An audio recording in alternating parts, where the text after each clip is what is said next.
వికారాబాద్ జిల్లా కేంద్రంలో తెలంగాణ ప్రాంత ఉపాధ్యాయ సంఘం తపస్ ఆధ్వర్యంలో ఉపాధ్యాయులు ఉద్యోగులు భారీ ధర్నా నిర్వహించారు.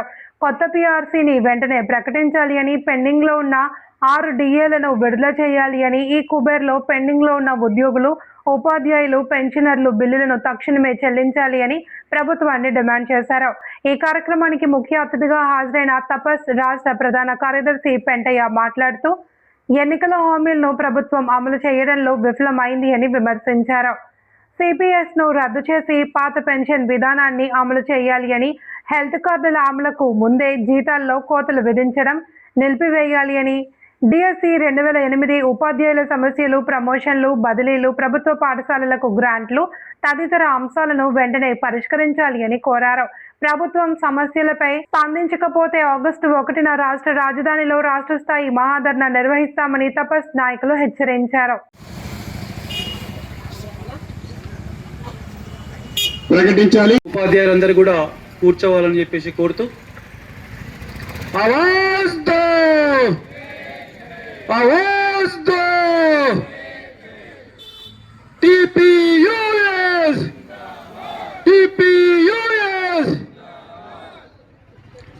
నేటి తెలంగాణ ప్రాంత ఉపాధ్యాయ సంఘం దశలవారీ ఉద్యమంలో భాగంగా 2వ దశలో జిల్లా స్థాయి ధర్నా కార్యక్రమానికి అధ్యక్షత వహించినటువంటి జిల్లా అధ్యక్షులు కూర సంగమేశ్వర్ గారు, ప్రధాన కార్యదర్శి గాజుల బసవరాజు గారు, మన కార్యక్రమానికి ముఖ్య అతిథిగా విచ్చేసినటువంటి జిల్లా ప్రధాన కార్యదర్శి తెలకలపల్లి పెంటయ్య గారు, రాష్ట్ర బాధ్యులు ఆనందమన్న గారు, రాములు సార్ గారు, జాతర గిరీశమన్న గారు, కమలడన్న గారు, అదేవిధంగా జిల్లా మహిళా ఉపాధ్యక్షురాలు గీతానందరక్క గారు, శ్రీలతారెడ్డి గారు, అదేవిధంగా జిల్లా కోశాధికారి రమేష్ అన్న గారు, మరియు 4 నియోజకవర్గాల ఇన్ఛార్జీలు రామాంజనేయులు గారు, రాఘవేందర్ గారు, చంద్రశేఖర్ గారు, శ్రీనివాసరెడ్డి గారు, మరియు జిల్లా రాష్ట్ర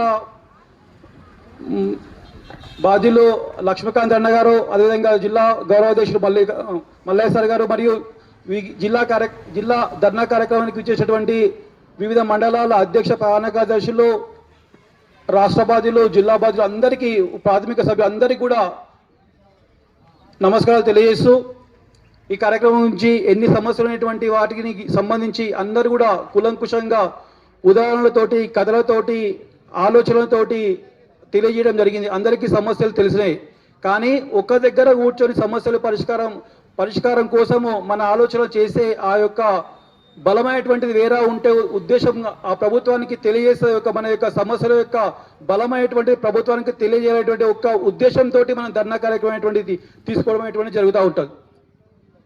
ముఖ్యంగా మనం చర్చిస్తే మనకు గత ప్రభుత్వము ఎంతైతే అన్యాయం జరిగిందో ఈ ప్రభుత్వంలో అంతకన్నా అన్యాయమైనటువంటి, ఎందుకంటే మనకు హామీలు ఇచ్చి మోసపోతున్నటువంటి 3 నెలల్లో మీ డిఏలు పరిష్కరిస్తాం, 6 నెలల్లో పిఆర్సీ ఇస్తాం అని చెప్పేసి నమ్మినాం మనం. ఎందుకంటే ఉపాధ్యాయులకు పెద్ద ఏమి ఆశలు ఉండవు.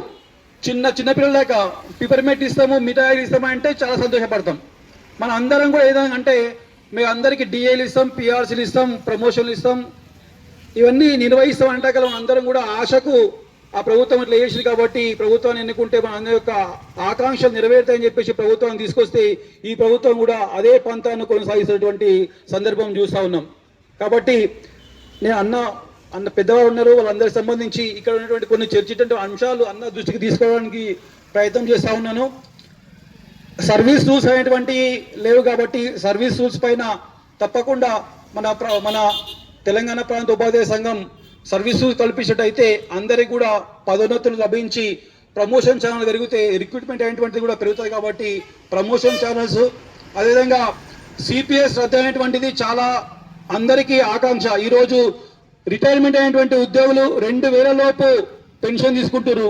ఒక వితంతు పెన్షన్ కానీ లేకుంటే వృద్ధాప్య పెన్షన్ కన్నా తక్కువ పెన్షన్ తీసుకునేటువంటి ఉద్యోగులు చాలా మంది ఉన్నారు. వాళ్ళకు కూడా ఈరోజు ఈహెచ్ఎస్ కావాలంటే వాళ్ళ యొక్క సబ్స్క్రిప్షన్ అయితే వాళ్ళ యొక్క చందా అనేటువంటిది ఇవ్వాల్సినటువంటి పరిస్థితి ఏర్పడ్డది. కాబట్టి అందరికి కూడా సిపిఎస్ రద్దు చేసి ఎన్నికల మేనిఫెస్టో ఉన్నటువంటి ఓపీఎస్ ను వెంటనే పునరుద్ధరించాలి. అదేవిధంగా న్యాయంగా 2003 డిఎస్సి వాళ్ళకు నోటిఫికేషన్ ప్రకారం ఏదైతే ఉందో వాళ్ళందరికీ వెంటనే గత ఉమ్మడి ఆంధ్రప్రదేశ్లో ఏదైతే జీవో ఉందో దాన్ని ప్రస్తుతం ఆంధ్రప్రదేశ్ ప్రభుత్వము నెరవేర్చింది. దానికి అనుగుణంగా 2003 వారికి ఎటువంటి కొర్రీలు లేకుండా వెంటనే 2003 వారికి డిఎస్సి సంబంధించినటువంటి వారికి పెన్షన్లు ఇవ్వాలని చెప్పేసి ఒకటి. అదేవిధంగా గత ప్రభుత్వం తీసుకొచ్చినటువంటి 317లో అందరూ కూడా ఉపాధ్యాయులకు అన్యాయం జరిగింది కాబట్టి ఈ 317కు అన్యాయం జరిగినటువంటి వారికి 190 జీవో అనేటువంటిది తీసుకురావడం జరిగింది. ఆ 190 జీవోను 100% ఇంప్లిమెంటేషన్ చేసి కొంతలో కొంత మనకు న్యాయం జరిగే విధంగా ప్రయత్నం చేయాలని చెప్పేసి దానికి. అదేవిధంగా ఈ 317కు సంబంధించి సంపూర్ణంగా న్యాయం జరగాలంటే స్కూల్ అసిస్టెంట్ పోస్టును జోనల్ పోస్ట్ చేస్తే అందరికి కూడా ఈ 317 అనేటువంటిది సమస్య ఈ రోజు కాకుంటే రేపన్నా తీర్చనేటువంటి ఒక భావన ఏర్పడుతుంది. కాబట్టి స్కూల్ అసిస్టెంట్ పోస్ట్ను జోనల్ పోస్ట్గా ప్రకటించాలని చెప్పేసి. అదేవిధంగా తమ్ముడు గాంగే నాయక్ మాట్లాడుతూ ఆ యొక్క ఆవేదన చాలా బాధగా వెలిపుచ్చడం జరిగింది. ఎస్ఎస్ఏ ఉద్యోగులు టీ తాగినంత సేపట్లో మీ సమస్య తీరుస్తామని చెప్పేసి వాళ్ళకి ఇచ్చేటువంటి ఏదైతే హామీ ఉందో అది ఈరోజు టీ చల్లగైపోయింది, మసిలిపోయింది, అన్నీ అయిపోయినాయి. కానీ ఈరోజు వరకు ఎటువంటి ముందుకు వెళ్ళలేదు. అదేవిధంగా వాళ్ళు ధర్నా చేసేటువంటి కాలానికి కూడా ఈరోజు ధర్నా చేసేటువంటి కాలానికి ఏదైతే ఉందో అది కూడా ఇవ్వలేనటువంటి పరిస్థితి ఉంది. కాబట్టి దీన్ని పరిష్కరించాలని చెప్పేసి వాళ్ళు కోరడం జరిగింది. అదేవిధంగా మనకు జేఎల్లో కానీ డిఎల్లో కానీ ఏదైతే ఉందో వాళ్ళందరూ కూడా డైరెక్ట్గా రిక్రూట్మెంట్ అయిపోయారు, అంటే రెగ్యులర్ బేస్ అయినటువంటి కావడం జరిగింది. మరి సర్వశిక్ష అభినయ్ కానీ కేజీబీవి కానీ వాళ్ళందరినీ కూడా ఎందుకు రెగ్యులరైజేషన్ అనేటువంటి చేయలేకపోతున్నారు, వాళ్ళకు మినిమం టైం స్కేల్ ఇవ్వకపోతుంది అని చెప్పేటువంటి వాటిని పరిగణలోకి తీసుకోవాలని చెప్పేసి కోరుతూ. అదేవిధంగా మోడల్స్కు సంబంధించి 010 కింద శాలరీస్ లేవు, వాళ్ళకు హెల్త్ కార్డ్స్ లేవు. చాలామందికి మనం మోడల్ స్కూల్కి వెళ్ళినట్టయితే వాళ్ళ యొక్క బాధలు వెలుగుస్తూ ఉన్నారు. కాబట్టి మోడల్ స్కూల్ సమస్యలకు సంబంధించినటువంటి వాటిని కూడా తీర్వాలని చెప్పేసి కోరుతున్నారు. అదేవిధంగా 2008 జిఎస్ సంబంధించి కేవలం 10 నెలలు లేనటువంటి జీతాలు ఇస్తున్నారు, 12 నెలలు ఇస్తలేదని చెప్పేటువంటి. అంటే 2008 డిఎస్సిలో నోటిఫికేషన్ ప్రకారము బిఎడ్ డిఎడ్ అనేటువంటి తేడా లేదు. కానీ మధ్యలో కోర్టు ఉత్తర్వుల ద్వారా 70-30 అనేటువంటి తీసుకోవడం, 70% 30% బిఎడ్ డిఎడ్ వాళ్ళకి అనేటువంటి తీసుకోవడం వల్ల ఎవరైతే ఎలక్ట్ అయిందో ఆ రోజు సెలెక్ట్ అయిందో వాళ్ళందరూ కూడా నిరాశకు నిస్పృహకు లోనయ్యి 17 సంవత్సరాల తర్వాత కొంత ఏదో టైమ్స్కి ఒక రెగ్యులర్ బేస్ కాకుండా కాంట్రాక్ట్ బేస్తో వాళ్ళకి ఇవ్వడం జరిగింది. కాబట్టి వాళ్ళందరినీ కూడా రెగ్యులైజ్ చేయాలని చెప్పేసి తెలంగాణ ప్రాంత ఉపాధ్యాయ సంఘం పక్షాన డిమాండ్ చేస్తూ. కాబట్టి అదేవిధంగా టెట్ నాన్ టెట్లో ఉన్నటువంటి గతంలో మనము ప్రమోషన్లు ఇవ్వాలంటే టెట్ కంపల్సరీ అన్నప్పుడు కూడా తెలంగాణ ప్రాంత ఉపాధ్యాయ సంఘం టెట్ లేకుండా కూడా ప్రమోషన్లు ఇవ్వచ్చు అని చెప్పేసి ఢిల్లీలో వెళ్ళి రాష్ట్ర ప్రభుత్వానికి అయితే సర్క్యులర్ జారీ చేయించారో అదేవిధంగా ప్రమోషన్ జరగడం జరిగింది.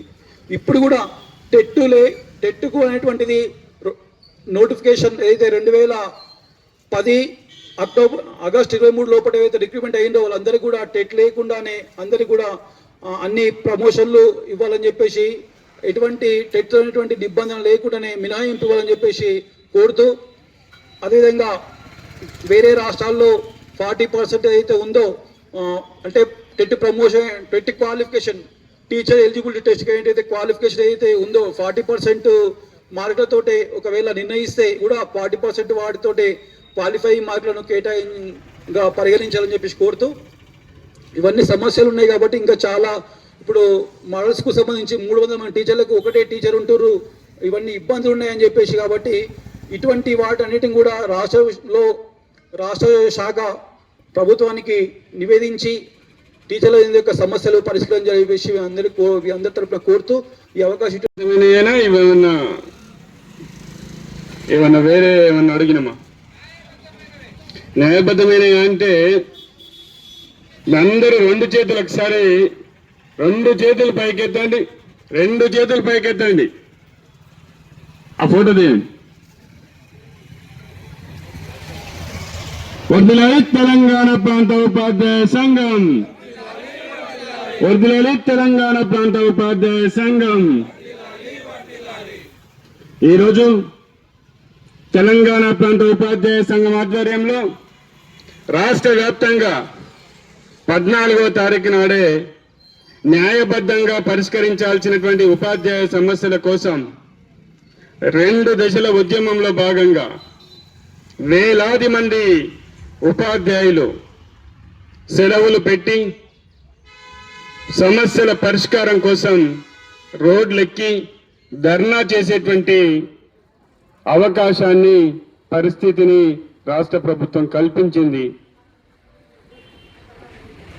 ఇప్పుడు చెప్పుకున్నటువంటి సమస్యలన్నీ కూడా ప్రభుత్వం పరిష్కరించడానికి గత 6 నెలల సంవత్సరం నుంచి ముఖ్యమంత్రిగా వారు వచ్చినప్పటి నుంచి అనేకమైనటువంటి ప్రాతినిధ్యాల ద్వారా, సంప్రదింపుల ద్వారా మనం నిరంతరం కూడా వాళ్ళని అడుగుతూనే ఉన్నాం. కానీ నాకు చాలా ఆశ్చర్యం అనిపిస్తూ ఉంది. నిన్ననే కొడంగల్ వరదపర్తి ఏరియాకు ఒక కొత్తకోటలో ఒక పాఠశాలకు సందర్శించిన తర్వాత ముఖ్యమంత్రి గారు ఒక ప్రకటన చేశారు. నిజంగా సంతోషపడాలన్నా బాధపడాలన్నా అర్థం కానటువంటి పరిస్థితి ఉంది. కాంగ్రెస్ ప్రభుత్వం వచ్చిన తర్వాత 317 జీవో ప్రకారం అందరూ ఉపాధ్యాయులను మేము సర్దుబాటు చేస్తామని చెప్పేసి ప్రకటించారు. నిజానికి కూడా వారికి తెలియకపోవడం అనేటువంటి చాలా బాధ అనిపిస్తుంది. పరిష్కారం చేసినామని చెప్పేదాన్ని సంతోషం అనిపిస్తూ ఉంది. ఉత్తర్వులు ఇయ్యనందుకు బాధపడాలన్నా, పరిష్కారం చేయాలనేటువంటి ఆలోచన ఉన్నందుకు సంతోషపడాలనేటువంటిది అర్థం కానటువంటి పరిస్థితి కనిపిస్తూ ఉంది. అంటే ముఖ్యమంత్రి గారు కూడా కొన్ని విషయాలు వారి దాకా పోతున్నాయా పోతలేవా అనేటువంటి విషయం అర్థమవుతుంది. వారి దాకా పోవాలంటే ఆగస్టు 1 తారీఖు మనందరం హైదరాబాద్కు పోవాల్సినటువంటి అవసరం ఉంటుంది. అప్పుడు మాత్రమే వారి దగ్గరికి ఏం విషయాలు ఉన్నాయి, ఇంకా ఏమి పరిష్కరించవచ్చు అనేటువంటిది వారికి తెలుస్తుందని చెప్పేసి నేను అనుకుంటా ఉన్నా. ఈ సందర్భంగా విరివిగా ప్రతి ఒక్కరు వాట్సాప్లలో పెట్టండి. మే 1వ తారీఖు, మే 2వ తారీఖు ఈ డేట్లు కూడా డిప్యూటీ సీఎం గారికి, ముఖ్యమంత్రి గారికి గుర్తు చేస్తా ఉన్నా. 2003 డిఎస్సికి సంబంధించిన దాన్ని వెంటనే పరిష్కారం చేస్తాం, ఇంకా కూడా చేయలేదా మీరు అని చెప్పేసి పక్కన ఉన్నటువంటి అధికారిని ముఖ్యమంత్రి గారే మందలించినటువంటి పరిస్థితి ఉంది. నోట్స్ లో రాసుకోండి, ఆ సమస్యను పరిష్కరించండి అని చెప్పేసి ముఖ్యమంత్రి గారు చెప్పారు. చెప్పిన తెల్లారే సుప్రీంకోర్టులో స్పెషల్ లీవ్ పిటిషన్ వేయడం జరిగింది. ఇదే అంశం మీద ఎన్నికల హామీ ఇవ్వకపోయినప్పటికీ, మేనిఫెస్టోలో లేకపోయినప్పటికీ ఆంధ్రప్రదేశ్ ప్రభుత్వము ఉద్యోగ ఉపాధ్యాయుల యొక్క సంక్షేమాన్ని దృష్టిలో ఉంచుకొని టెక్నికల్గా ప్రభుత్వం పొరపాటు చేసింది కాబట్టి వాళ్ళందరికీ ఓల్డ్ పెన్షన్లోకి తీసుకురావడానికి 53వ జీవోను రిలీజ్ చేసింది. అయ్యా ముఖ్యమంత్రి గారు, మీరు కూడా అతి త్వరలో 2003 డిఎస్సి సంబంధించి 2003 తర్వాత నోటిఫికేషన్ ఆధారంగా టెక్నికల్గా ఇబ్బందినటువంటి ఉద్యోగులు కేవలం 6,000 మంది ఈ రాష్ట్రంలో ఉన్నారు. వాళ్ళందరినీ ఓల్డ్ పెన్షన్లోకి తీసుకురండి. దీని ద్వారా ఒక్క రూపాయి కూడా ప్రభుత్వానికి ఖర్చు కాదని చెప్పేసి తెలంగాణ ప్రాంత ఉపాధ్యాయ సంఘం పక్షాన్ని తెలియజేస్తా ఉన్నాం. ఇదొక డిమాండ్ మేము చెప్తా ఉన్నాం. అదే తారీఖును 190 జీవోకి సంబంధించి 3,800 మంది స్థానికతను కోల్పోయినటువంటి ఉపాధ్యాయులు దరఖాస్తులు చేసుకోమని చెప్పేసి గత 10 సంవత్సరాలుగా రాజ్యాన్ని వెళ్ళినటువంటి తెలంగాణ ప్రభుత్వము ఉపాధ్యాయులను 317 జీవో పక్షాన వంచన చేసింది. నేను చూసుకో, మీ అందరికీ న్యాయం చేస్తా అని చెప్పేసి మీరే కదా 190 జీవోని తీసుకొచ్చింది. 190 జీవో తీసుకొచ్చి ఉపాధ్యాయులందరితోటి అప్పీలు తీసుకొని సంవత్సరాలు గడుస్తున్నా కూడా ఎందుకు వాళ్లకు ల్యాండ్ డిప్యుటేషన్లను ఇవ్వట్లేదు, దానికి ఎన్ని కోట్ల రూపాయలు అవసరమవుతున్నాయి అనేటువంటి విషయము ముఖ్యమంత్రి గారు ఆలోచన చేయాలని చెప్పేసి ఈ సందర్భంగా తెలియజేస్తున్నాం. మేము తిడతలేం, ప్రభుత్వాన్ని బదనాం చేస్తలేం. న్యాయబద్ధంగా మీరు ఇవ్వాల్సినటువంటి ఇస్తానన్నటువంటి అంశాలు ఏవైతే ఉన్నాయో వాటిని ఇవ్వండి అని చెప్పేసి ఈ ధర్నా పూర్వకంగా తెలంగాణ ప్రాంత ఉపాధ్యాయ సంఘం డిమాండ్ చేస్తా ఉంది. ఇచ్చేంత వరకు దాన్ని వదిలిపెట్టేటువంటి సమస్య లేదని చెప్పేసి కొట్లాడుతూ ఉంది. ఆర్థికంగా ఇబ్బంది ఉంది మాకు, మేము కొన్ని చేయలేమని చెప్పేసి మీరు చెప్తా ఉన్నారు. 3 సంవత్సరాల పాటు ఆగినాం మా పిఆర్సీ కోసం. మాకు న్యాయబద్ధంగా ధర్మబద్ధంగా రావాల్సినటువంటి పిఆర్సీ 3 సంవత్సరాలు జాప్యమైంది. మీరు ఎంత ఫిట్మెంట్ ఇచ్చినా కూడా మేము నష్టపోతున్నటువంటి ఆర్థిక పరమైనటువంటి నష్టాన్ని మీరు పూడ్చలేరని చెప్పేసి ఈ సందర్భంగా రాష్ట్ర ప్రభుత్వానికి తెలియజేస్తా ఉన్నాను. మీరు 3 సంవత్సరాల యొక్క బెనిఫిట్స్ ను గతంలోనే 3 సంవత్సరాల యొక్క మానిటరీ పేపర్లోకి వెళ్ళిపోయింది. మాన్యువల్ గా మనకు రావాల్సినటువంటిది నష్టపోయినాం. ఇప్పుడు మరొకనాడు 3 సంవత్సరాలు నష్టపోతా ఉన్నాం.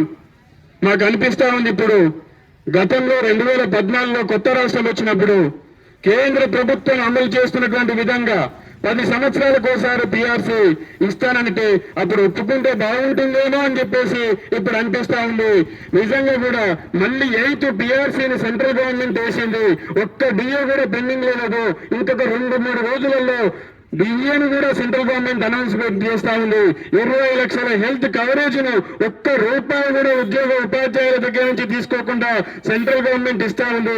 ఒక్క ఎంప్లాయీ చనిపోయినా కూడా లక్షలాది రూపాయలు ఇంటికి తీసుకొచ్చి ఇస్తున్నటువంటి పరిస్థితి కనపడతా ఉంది.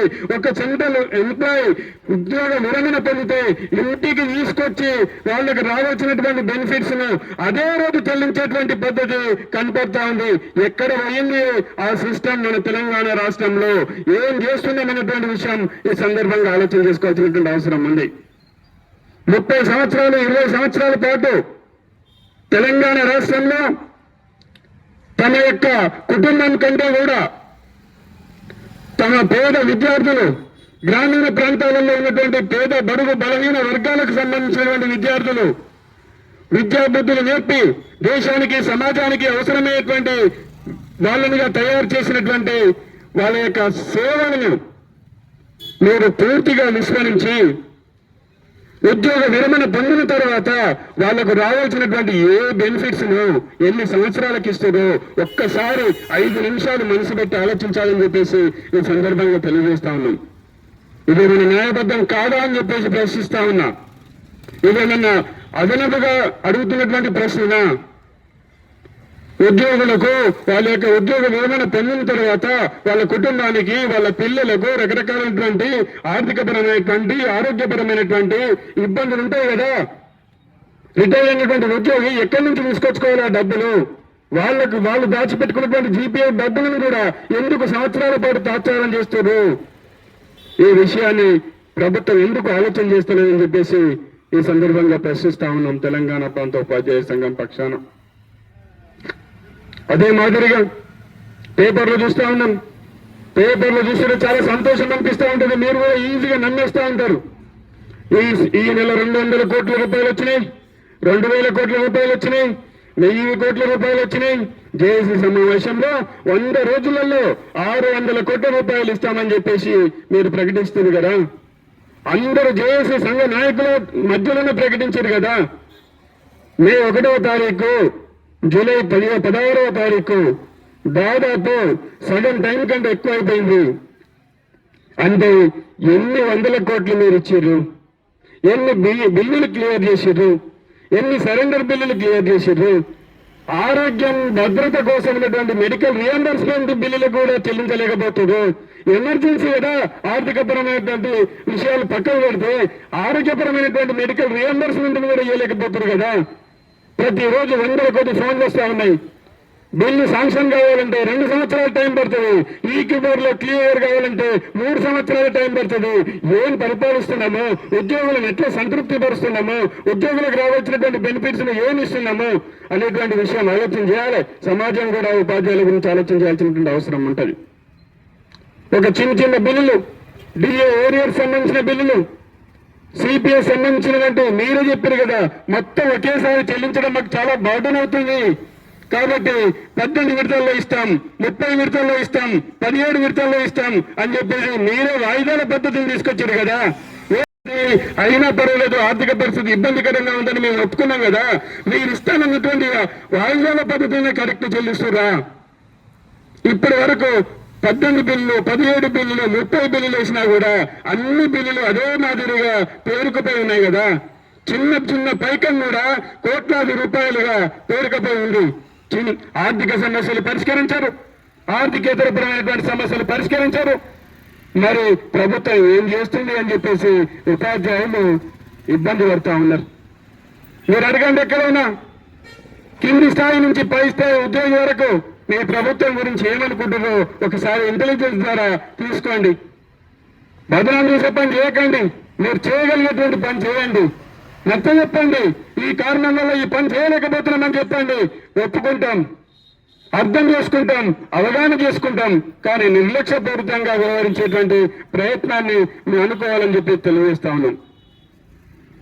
ప్రభుత్వం అధికారంలోకి రావడానికి అభయహస్తం పేరు మీద మేనిఫెస్టోలో సిపిఎస్ ను రద్దు చేస్తాము, 6 నెలల్లో మీ సమస్యలన్నీ పరిష్కారం చేస్తాము అని చెప్పింది ఎవరు?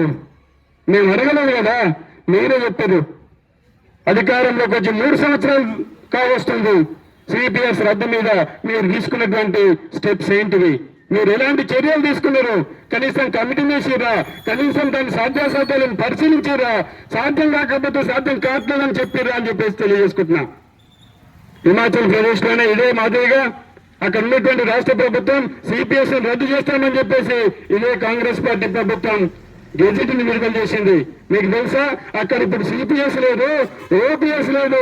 ఉద్యోగులకు సంబంధించిన డబ్బులన్నీ కూడా ఎక్కడున్నాయో త్రిశంకు స్వర్గంలో తెలియనటువంటి పరిస్థితి ఉంది. అదే పరిస్థితి ఇక్కడ కూడా ఏర్పడుతుందా? పూర్తి ఆర్థిక సంక్షోభంలోకి రాష్ట్రం పోయింది. ఇవన్నీ విషయాలు ప్రజలకు, ఉపాధ్యాయులను చైతన్యపరచాల్సినటువంటి అవసరం ఉంది. దాంతోపాటు ఆర్థికపరమైనటువంటి విషయాలు ఒక పక్కకుంటే అంతర్జిల్లా సంబంధించినటువంటి బదిలీలు ఉన్నాయి. పండిట్లు, పిఈటీలు, దానికి సంబంధించినటువంటి అప్పుడు అప్గ్రేడ్ సంబంధించినటువంటి పోస్టు కాబట్టి వాళ్లకు ఆ టైంలో 317 టైంలో వాళ్ళను బదిలీ చేయడానికి వీలు కాలేదు. కేవలం రాష్ట్రంలో 90 మంది మాత్రమే అలాంటి వాళ్ళు ఉన్నారు. ఎలాంటి డబ్బులు అవసరం ఉండదు దానికి, అయినా కూడా సమస్య పరిష్కారం కాలే. అంతర్జిల్లా స్పౌజుల విషయంలో కూడా దాదాపు ఇంకా కూడా ఒక 200 మంది దాకా అంతర్జిల్లా స్పౌజులు ఉన్నాయి. ఆ సమస్యలు కూడా పరిష్కారం కాదు. దీనికి డబ్బులు కూడా ఏం అవసరం లేదు. ఆర్థికపరమైనటువంటి అంశాలు, ఆర్థికేతరపరమైనటువంటి అంశాల విషయంలో రాష్ట్ర ప్రభుత్వం తీవ్రంగా ఉపాధ్యాయులను నిర్లక్ష్యం చేస్తుంది అనడానికి ఇదే ఆదర్శం. అభయహస్తం మేనిఫెస్టోలో మళ్ళొకసారి గుర్తు చేస్తా ఉన్నా, ప్రతి సంవత్సరం ప్రమోషన్లను, ప్రతి సంవత్సరం బదిలీలను చేస్తామని చెప్పింది. మీరు వచ్చిన తర్వాత అప్పుడున్నటువంటి ప్రభుత్వం ఇచ్చిన నోటిఫికేషన్, నియామక పత్రాలు ఇచ్చి ఫోటోలు దిగారు. అప్పుడు ఇచ్చినటువంటి ప్రమోషన్ షెడ్యూల్, నియామక పత్రాలు ఇచ్చి ఫోటోలు దిగారు. మీరు వచ్చిన తర్వాత ఏది ప్రమోషన్ షెడ్యూల్ ఏమి ఇచ్చారు? జిహెచ్ఎం వరకు ఒక ప్రమోషన్ ఇచ్చిండ్రు. నేను అడుగుతా ఉన్నా ఈ సందర్భంగా, ఆంధ్రప్రదేశ్ రాష్ట్రంలో జిహెచ్ఎం ఆ పై స్థాయి ప్రమోషన్లు ఎంఈఓలను స్కూల్ అసిస్టెంట్లకు ఇచ్చారు.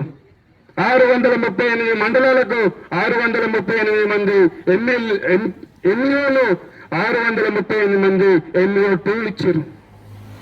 మనమేమి ఇచ్చినాం? హెడ్ మాస్టర్ని తీసుకుపోయి 621 మండలాలకు ఎంఈఓలను చేసినాం. ఆ స్కూల్లో మళ్ళీ ఇన్ఛార్జి పరిపాలన నడుస్తూ ఉంది. 621 స్కూళ్ళను బర్బాద్ చేసినాం. స్కూల్ అసిస్టెంట్లకు ఎందుకు రెగ్యులర్ పోస్టులు ఇవ్వరు? ఎందుకు ప్రత్యామ్నాయ మార్గాలు ఆలోచించారు? ఎందుకు జూనియర్ లెక్చరర్ పోస్టులు ఇవ్వరు? ప్రమోషన్ ఎందుకు ఇవ్వరు? ఎందుకు డిప్యూటీఓ పోస్టులు మాకు ఇవ్వరు? మాకు ఎంఈడీలు లేవా? మాకు పిహెచ్డీలు లేవా? మేము ఎంఈడీలు కంప్లీట్ చేసుకోలేదా? మేము పీజీలు కంప్లీట్ చేసుకోలేదా? మాకు అర్హత లేదా? మా కింది స్థాయిలో అటెండర్గా, జూనియర్ అసిస్టెంట్గా, సీనియర్ అసిస్టెంట్గా ఉన్నటువంటి వ్యక్తులు డిఓలుగా ఏడీలుగా మా పై అధికారులుగా చలామణి అవుతుంటే ఉన్నత విద్యను అనుభవిస్తూ ఉన్నతమైనటువంటి విద్యార్హతలు కలిగినటువంటి ఉపాధ్యాయులు ఒక ఎడ్జిటీగా అపాయింట్ అయితే అదే ఎడ్జిటీగా, ఒక స్కూల్ అసిస్టెంట్ గా అపాయింట్ అయితే అదే స్కూల్ అసిస్టెంట్ గా ఎందుకు ఈ దౌర్భాగ్యమైనటువంటి పరిస్థితి తెలంగాణ రాష్ట్రంలో ఉందని చెప్పేసి మీరు ఎందుకు ఆలోచన చేస్తున్నారు? మీరే కదా విద్యాశాఖ మంత్రి. మీరు ఎక్కడ సమీక్ష చేశారు? దానికి మీరు ఎంచుకున్నటువంటి మార్గం ఏంది? దానికి మీరు ఆలోచన చేసినటువంటి విషయం ఏందని చెప్పేసి ఈ సందర్భంగా నేను తెలియజేస్తా ఉన్నా. టైం లేదు, ఆలోచన చేసే టైం లేదు ప్రభుత్వానికి. అధికారులు కూడా ఉపాధ్యాయుల గురించి పట్టించుకునేటువంటి పరిస్థితి లేదు. అందుకోసం ఈ సమస్యలన్నీ పెండింగ్ లో ఉంటా ఉన్నాయి.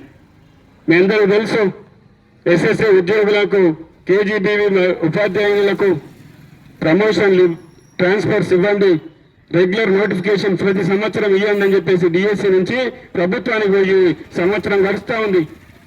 ప్రభుత్వం పట్టించుకోవట్లేదు, వాళ్ళకి ట్రాన్స్ఫర్ చేయట్లేదు, వాళ్ళకు ప్రమోషన్ సంబంధించిన షెడ్యూల్ ఇవ్వట్లేదు. సిఆర్టీగా ఉన్నటువంటి వాళ్ళు పీజీసీఆర్టీగా వాళ్ళు నోటిఫికేషన్ ఇస్తే ఇవ్వడానికి అవకాశం ఉంటుంది కదా, వాళ్ళ క్వాలిఫికేషన్ ఉంది. మీరే ప్రతిపక్ష నాయకులుగా ఉన్నప్పుడు మీరు ముఖ్యమంత్రి గారు ఖచ్చితంగా ఆలోచన చేయాల్సినటువంటి అవసరం ఉంది. మీరు రాష్ట్ర ముఖ్యమంత్రి కాకముందు ఒక టీ తాగొచ్చే లోపు మీ యొక్క కేజీబీవీలు, ఎస్ఎస్సీ ఉద్యోగుల యొక్క సమస్యను పరిష్కారం చేస్తామని చెప్పేసి చెప్పారు కదా. దానికోసమే మీరు రాష్ట్ర ముఖ్యమంత్రి అయిన తర్వాత మీకు తెలియజేద్దామని చెప్పేసి మీ కుటుంబంలో ఒక సభ్యులుగా వాళ్ళ నిరసన 29 రోజుల పాటు చేస్తే మీరు ఇచ్చినటువంటి బహుమతి ఏంటి? వాళ్ళకు 29 రోజుల సమయాన్ని శాలరీని కట్ చేశారు కదా. ఎంత చిన్న ఉద్యోగులు, ఒకసారి కేజీబీవీలను చూడండి. వాటి ఉద్దేశము ఆర్ఫన్ అనాథ పిల్లలు ఎవరైతే ఉన్నారో వాళ్ళకి నాణ్యమైనటువంటి విద్య అందాలని చెప్పేసి వాళ్ళు కష్టం పడుతారు. అందులో అక్కడ ఉన్నటువంటి పాఠశాలలో చాలా మెరుగైనటువంటి పాఠశాలగా తీర్చిదిద్దారు. నాకు చాలా హ్యాపీ అనిపిస్తుంది వాళ్ళ యొక్క పని విధానం. వాళ్ళు తీసుకున్నటువంటి జీతానికి, వాళ్ళు చేస్తున్నటువంటి పనికి అసలు పొంతమే ఉండదు. వాళ్ళే నైట్ డ్యూటీలు చేయాలి, వాళ్ళే వార్డెన్ పని చేయాలి, వాళ్ళే కేర్ టేకర్ పని చేయాలి, వాళ్ళే ట్యూటర్ పని చేయాలి, వాళ్ళే సెక్యూరిటీ పని చేయాలి. ఇన్ని పని చేస్తున్నటువంటి మహిళా ఉపాధ్యాయుల పట్ల ప్రభుత్వం వ్యవహరిస్తున్నటువంటి విధానం ఏంది? మిగతా రాష్ట్రాలతో పోలిస్తే ఈ రాష్ట్రంలో ఎందుకు వాళ్ళకు శాలరీలు తక్కువగా ఉన్నాయి?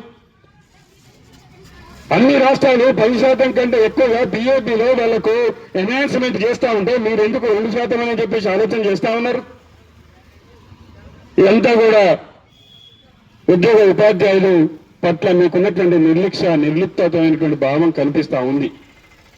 ఈ సందర్భంగా ఈ ధర్నా వేదిక మీద డిమాండ్ చేస్తా ఉన్నాం, కేజీబీవీ ఉపాధ్యాయులను రెగ్యులరైజ్ చేస్తూ వాళ్లకు మినిమం టైం స్కేల్ ఇవ్వాల్సినటువంటి బాధ్యత ఖచ్చితంగా రాష్ట్ర ప్రభుత్వానికి ఉంది అని చెప్పేసి తెలియజేసుకుంటా ఉన్నాం.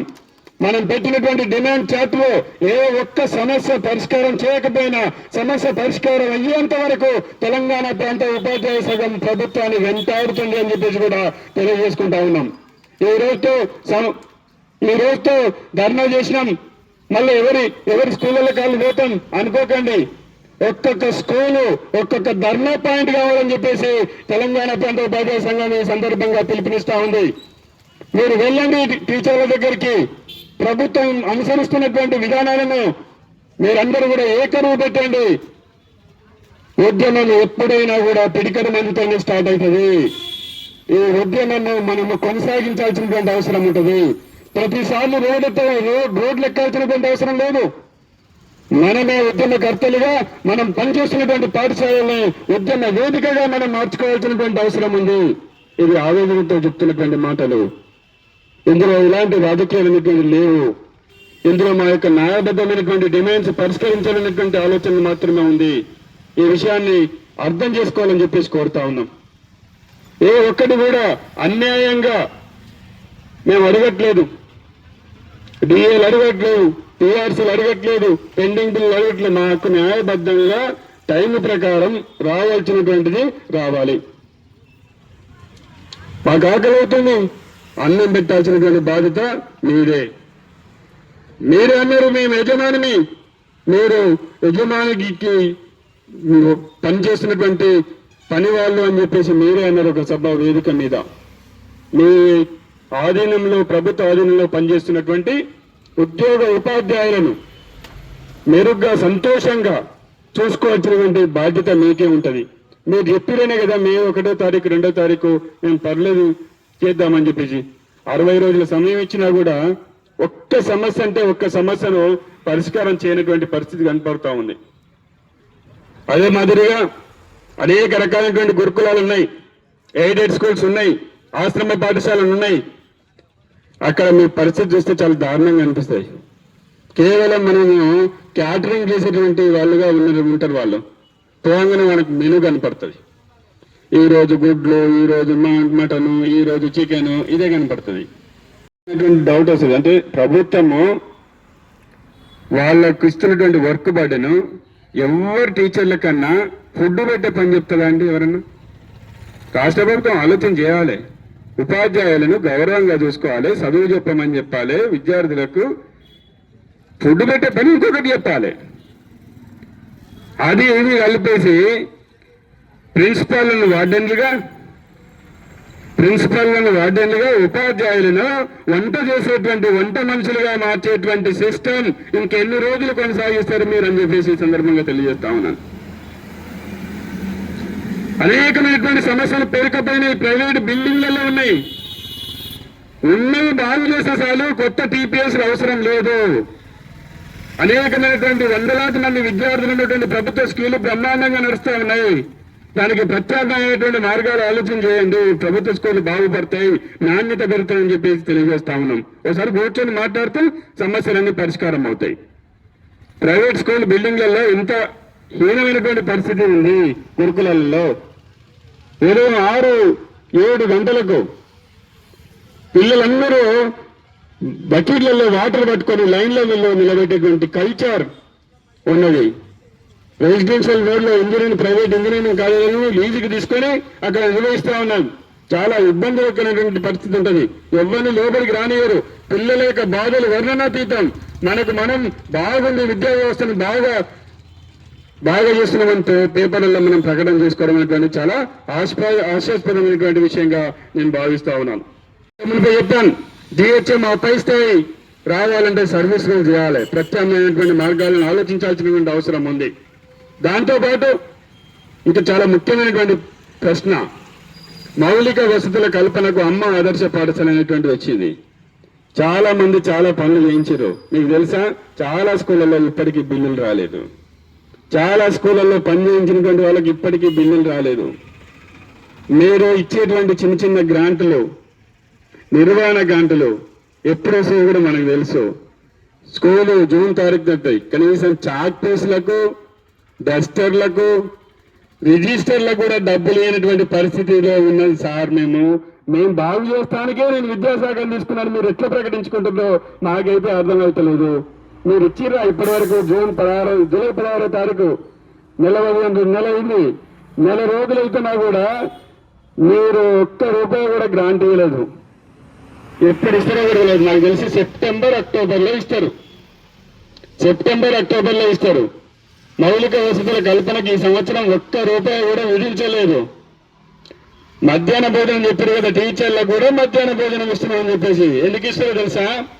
సెంట్రల్ గవర్నమెంట్ కంప్లీట్ గా పిఎం పోషన్ ద్వారా రేషన్ తో పాటు డబ్బును కూడా సెంట్రల్ గవర్నమెంటే ఇస్తుంది. యూనిఫామ్స్ కూడా సెంట్రల్ గవర్నమెంటే ఇస్తుంది. మనం ఏమి ఇస్తలేం కాబట్టి ఆ 1,00,000 మంది టీచర్లను కూడా అందులో కలిపితే సరిపోద్ది అని చెప్పేసి అంటారు. నేను ఈ సందర్భంగా వేదిక మీద డిమాండ్ చేస్తున్నా, సెంట్రల్ గవర్నమెంట్ ఎంతైతే మిడ్ డే మీల్స్ కి ఇస్తుందో అంతే మొత్తంలో రాష్ట్ర ప్రభుత్వం కూడా ఇచ్చి 10 రూపాయలు ఉన్నటువంటి బిల్లును, అదేవిధంగా 3,000 ఉన్నటువంటి హానరేరియన్ను మీరు పెంచండి సార్ అని చెప్పేసి ఈ సందర్భంగా తెలియజేస్తా ఉన్నా. గుడ్డు ధర అందరికీ తెలుసు. వచ్చిన ఆయన ప్రతి ఒక్కరు 3 సార్లు గుడ్డు పెడుతున్నావా అని చెప్పేసి. 3 సార్లు గుడ్డు పెడతారు సార్. వాళ్ళ బిల్లులు పుస్తకాలు అమ్మేసి కొని వాళ్ళ పక్క దీనమైనటువంటి పరిస్థితి తెలుసుకోరు. ఎందుకు వేయరు మీరు బిల్లులు? ఎందుకు 4 నెలలు 5 నెలల పాటు సెంట్రల్ గవర్నమెంట్ బిల్లులు వెంటనే పడతాయి, స్టేట్ గవర్నమెంట్ పరిధిలో ఉన్నటువంటి బిల్లులు ఎందుకు సంవత్సరాల కొద్ది అవుతాయి? ఏంటి దారుణమైనటువంటి పరిస్థితి? మీకు చేతకపోతే విద్యాశాఖను మేము చేయలేమని చెప్పేసి కేంద్ర ప్రభుత్వానికి అప్పచెప్పాలని చెప్పేసి తెలంగాణ ప్రాంత ఉపాధ్యాయ సంఘం పక్షాన డిమాండ్ చేస్తా ఉన్నాం. నిర్వహించలేరు మీరు. నిర్వహించడానికి మీ దగ్గర ఇలాంటి పద్ధతులు కూడా లేవు. మిడ్ డే మీల్స్ టీచర్లకు పెడతామంటారు. మాకెందుకు సార్ టీచర్లకు? మాకు అవసరం లేదని చెప్తున్నాం. మా టిఫిన్ బాక్స్ మేము తీసుకొచ్చుకుంటాం బ్రహ్మాండంగా. మా పిల్లలకు ఇంకా మేమే పెడతాం దగ్గర కూర్చొని. బాగోగులు మేమే చూసుకుంటాం. మాకు ఇస్తున్నటువంటి 1,00,000 మంది టీచర్లకు ఇచ్చినటువంటి ప్రతి 10 పైసా పేద విద్యార్థులకు ఇవ్వని చెప్పేసి ఈ వేదిక సందర్భంగా మేము తెలియజేస్తా ఉన్నాం. న్యాయబద్ధంగా రావాల్సినటువంటి అన్ని రకాలైనటువంటి బిల్లులు కావచ్చు, పిఆర్సీ కావచ్చు, సిపిఎస్ రద్దు కావచ్చు, 2003 డిఎస్సీ వాళ్ళకు ఓపీఎస్ కావచ్చు, 190 వాళ్ళకు కావాల్సినటువంటి లాంగ్ డిప్యుటేషన్ సంబంధించినటువంటి ఉత్తర్వులు కావచ్చు, పండిటు బీడీలకు సంబంధించినటువంటి అంతర్జిల్లా బదిలీలు, స్పౌజ్కి సంబంధించినటువంటి కేసులకు సంబంధించినటువంటి విషయాలు కావచ్చు, ఇవన్నీ ఆర్థికేతర సంబంధించినటువంటి అంశాలు ఇందులో ఎక్కువగా ఉన్నవి. వాటన్నిటినీ పరిష్కారం చేయడానికి తక్షణమే మీరు శ్రద్ధ వహించాలని చెప్పేసి కోరుతా ఉన్నా. కార్యకర్తలను కూడా ఈ వేదిక సందర్భంగా కోరుతా ఉన్నా. ఇక్కడ 300 మంది మీరు కూర్చున్నారు. 3,000 మంది 3,000 మందితో సమానము. 300 మంది 3,000 మందితో సమానము. రేపు రాష్ట్రంలో ఆగస్టు 1వ తారీఖున ఇందిరా పార్క్ దగ్గర జరిగేటువంటి మహాధర్నా కార్యక్రమంలో మన యొక్క మనోభావాలను రాష్ట్ర ప్రభుత్వానికి తెలియజేసేటువంటి విధంగా పెద్ద ఎత్తున పార్టిసిపేట్ అయ్యేటువంటి పరిస్థితి తీసుకురావాలని చెప్పేసి కోరుతా ఉన్నా. అదే మాదిరిగా ఒక చిన్న విషయం చెప్పి ముగిస్తాను.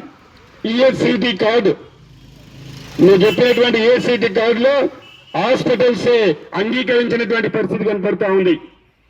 అదే మాదిరిగా మీరు ఇస్తున్నటువంటి హెల్త్ మళ్ళీ ఇంకా బాధాకరం ఏంటంటే మా దగ్గర నుంచి డబ్బులు తీసుకున్నారు. మా దగ్గర నుంచి తీసుకున్నటువంటి డబ్బులు ఏవైతే ఉన్నాయో అవి ఎక్కడ జమ అవుతున్నాయో కూడా తెలియనటువంటి పరిస్థితి కనపడతా ఉంది. ఇద్దరి నుంచి కట్ చేసుకున్నారు, జీవో తీసుకొచ్చారు, ఒకరికి ఇస్తామని చెప్పినారు, ఇంకా కూడా జమ కాలే. అయితే చెప్పండి. అదే మాదిరిగా చనిపోయిన తర్వాత మాత్రం 1,60,00,000 రూపాయలు ఇన్సూరెన్స్ ఇస్తాం. బతుకున్నప్పుడు మాత్రం ఏం పని చేయను, కానీ చచ్చిపోయిన తర్వాత మాత్రం 1,60,00,000 రూపాయలు ఇస్తామని చెప్పడం ఎంత దౌర్భాగ్యమైనటువంటి విషయం ఒకసారి ఆలోచన చేయాలి. 500 కోట్లు పెట్టుకొని ఆయనవు ఇన్ని రకాలైనటువంటి ఎవరిని మోసం చేద్దామని చెప్పేసి ఆలోచన చేస్తున్నారో మాకైతే అర్థం కావట్లే. ఇది ఉన్నటువంటి విషయమే. ఎంఓయూ అనేటువంటిది పర్సనల్ గా కూడా మనం చేసుకోవచ్చు బ్యాంకులతోటి. ఎవరికైతే శాలరీ అకౌంట్ ఉంటుందో ఆ శాలరీ అకౌంట్ ఉన్నటువంటి వాళ్ళకి ప్రతి ఒక్కరికి ఇది వస్తుంది. కానీ మీరు చేస్తున్నటువంటి విషయము, మీరు చేస్తున్నటువంటి ఆలోచన సరైనటువంటి కాదు. సెంట్రల్ గవర్నమెంట్ ఇస్తుంది, ఇంతమంది చెప్తా 20 లక్షల రూపాయలతోటి చీమ చిటుక్కుమన్నా కూడా ఎంప్లాయీని కాపాడుకుంటది, గుండెలకు అద్దుకుంటది, ఉద్యోగ భద్రత ఉంటుంది, ఆరోగ్య భద్రత ఉంటుంది. ఆలోచన చేయండి. సెంట్రల్ ఎంప్లాయీస్ ఎందుకు సంతోషంగా ఉండరు? సెంట్రల్ ఎంప్లాయీస్ కి ఎందుకు డిఎల్ పెండింగ్ లో లేవు? సెంట్రల్ ఎంప్లాయీస్ కి ఎందుకు పిఆర్సీ పెండింగ్ లో లేదు? మన రాష్ట్ర ప్రభుత్వంలో 6 డిఏలు ఎందుకు పెండింగ్ లో ఉన్నాయి? పక్కన ఉన్నటువంటి కర్ణాటకలో ఎందుకు డిఏలు పెండింగ్ లేవు అనేటువంటి విషయం ఆలోచన చేయండి. ఎందుకు పక్క రాష్ట్రం 2003 డిఎస్సీ వాళ్లకు ఓపీఎస్ ఇచ్చిందో ఆలోచన చేయండి.